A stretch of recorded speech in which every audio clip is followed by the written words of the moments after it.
Hillary Clinton and Donald Trump just might be the most unpopular presidential candidates in U.S. history. And that's only made this whole election year that much more depressing. But if you haven't completely given up on voting for the lesser of two evils, you may be all the more pissed to realize your vote may not matter at all. 126 million Americans voted in the last presidential election, but the president was actually chosen by just 538 people known as electors.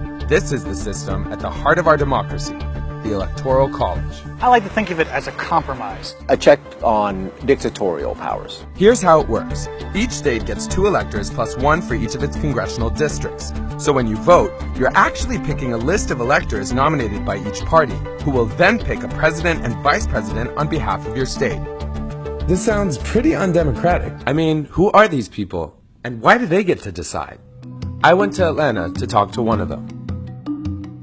This is Bao Ki Vu, the son of Vietnamese immigrants and a Republican activist from Georgia, chosen to be one of the party's electors. It was a very big and humbling honor for me to be nominated as an elector. I find it odd that the American people, whether they know or not, that it's the electors who choose the president. They don't even know who you are. In the old days, the nominees for electors would actually be on the ballot. So what we've gotten through is actually this process where we've deformalized the Electoral College process. And that's almost an understatement. As public historian Jason Steinhauer explains, the Electoral College was designed for a very different political reality. Originally, the way it was set up is that the states would choose the electors would choose the president, right?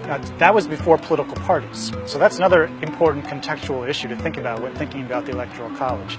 Political parties didn't exist in 1787. But today, the electors are largely chosen by the political parties. Right. Sound like a conflict of interest? When you go to vote, you actually are voting for a party. So if you Georgians vote for Trump, what you're actually doing is voting for Bao Ki to then choose who he thinks should be president. Except with his party's candidate being this guy, he just couldn't bring himself to do it. I got up at 4 a.m. and I thought, you know what, I've seen enough of this. This was a process of many decision points, with the last straw being the attacks on the Khan family.